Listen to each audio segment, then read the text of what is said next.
Hi, hello po mga kababayan.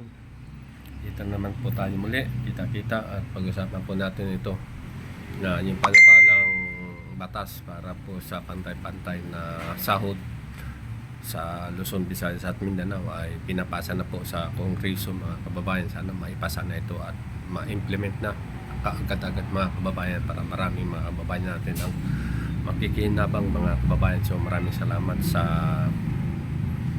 batas ng panukala nito. Kung sino man siya ay sa palagay ko si Julio Revilla at ang isang nito mga kababayan, ang isang author sa pantay-pantay na sahod sa NCR at sa buong Pilipinas mga kababayan.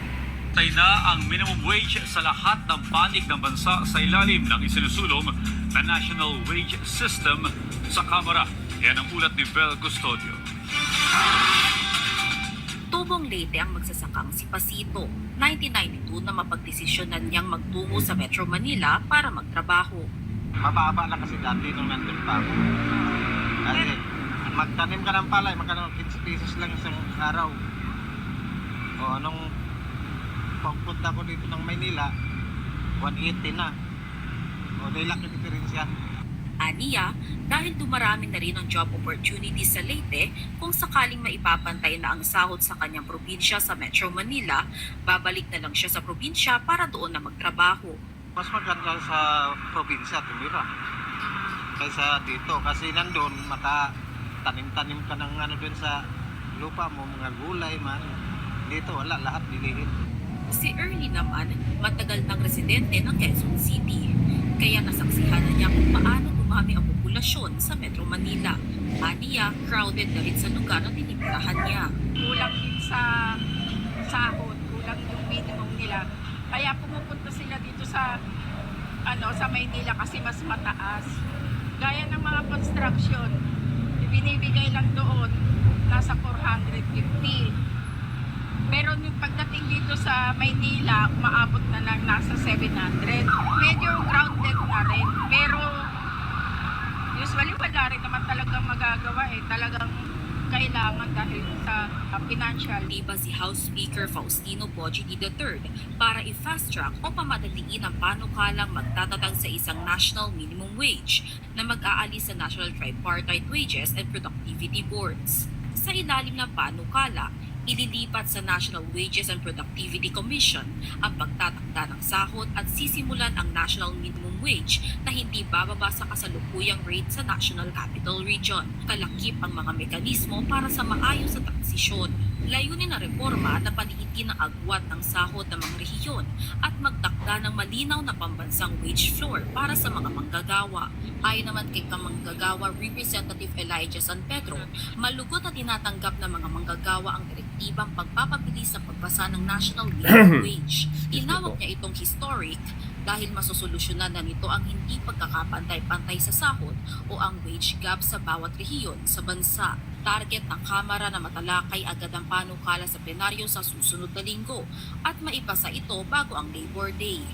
Vel Custodio para sa Pambansang TV sa Bagong Pilipinas. Napasa na pong bill niya mga kababayan, maging pantay-pantay na ang ating sahod mga kababayan, Luzon, Visayas at Mindanao.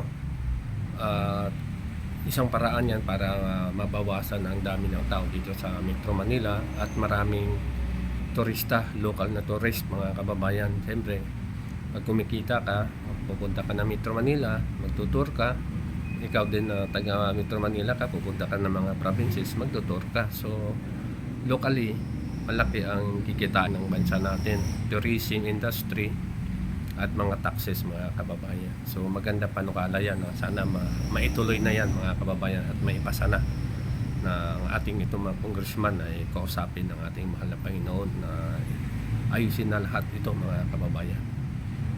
So, sige, meron para tayong ibabalita sa inyo mga kababayan. At ito naman mga kababayan ay electric bus na naman ang ating ibabalita sa inyo. Ito ay malaking tulong din po sa ating mga mamamayan at sa ating mga commuters araw-araw. Ito ay isang project ng ating gobyerno na makapagbigay libreng sakay sa ating mga kababayan. Metropolitan Manila Development Authority o MMDA at isang kinatawan ng pribadong sektor sa isang Memorandum of Agreement bilang bahagi ng Electric Love Bus Project. Layo ng proyekto na magbigay ng libre, komportable at environment-friendly na transportasyon para sa mga pasahero sa ilang bahagi ng Metro Manila. Si RR Tubice sa sentro ng balita. Libre, komportable at environment-friendly na transportasyon. Ito ang dapat asahan sa ilang underserved na lugar sa Metro Manila na kasalukuyang kulang o walang bumabiyahing pampublikong sasakyan. Kasabay nito ang paglagda ng MMDA at ng mga pribadong sektor sa isang Memorandum of Agreement para sa Electric Love Bus Project. Kabilang sa mga rutang maseserbisyuhan sa eastbound ang Robinsons Galleria, Estancia Mall, MMDA, Argovia, Opus Mall at Eastwood City. Sa kabilang direksyon, maseserbisyuhan din ang Robinsons Galleria, Estancia Mall, MMDA, C5 Julia Vargas, Chendesitas, C5 Green Meadows Gate, C5 Green Meadows Footbridge, Di sana ano rin. C5 Eastwood Footbridge Ah, at C5 Eastwood Eastwood. City. This program shows that when government and private companies work together, we can create practical solutions that directly benefit the public.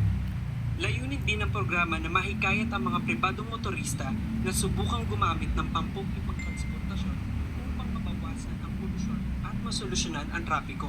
Inaasahang darating ang mga electric bus sa Abril at posibleng masimulan ang operasyon sa Mayo. Sa ilalim ng programa, Ayos. 10 electric love bus ang ipapasada para sa publiko. Bawat unit ay may kapasidad na 30 pasahero. Papasada mula alas 6 ng umaga hanggang alas 10 ng gabi ang mga bus. Depende sa demand ng mga pasahero. May ilang local government units na nagpahayag na nais magkaroon ng sariling ruta ng electric love bus. Ngunit Tama. kailangan muna ng konsultasyon sa LTFRB upang matiyak na hindi maapektuhan ang mga umiiral na franchise. Dahil sa mga ibang pinopropose, titingnan namin, kukonsultahin, wala namang maapektuhan. Will provide then libreng sakay. Tiniyak naman ng MMDA na patuloy nilang susuriin ang iba pang underserved areas upang mas mapalawak pa ang saklaw ng programa. Samantalang ayon sa LTFRB, maaari silang magpatupad ng provincial fare hike kapag umabot sa 60 pesos kada litro ang presyo ng diesel sa gitna ng nagpapatuloy na tensyon sa Middle East. RR Tubice para sa So ayan mga kababayan, dalawang good news na naman tayo. Electric bus saka yung national wage hike, national wage pang na pantay-pantay na ibigay. Sana ay matupad na ito mga kababayan. So maraming salamat po sa inyong panonood. Please like and share and comment pag below mga kababayan sa ating maliit na vlog mga kababayan, sa maliit nating video.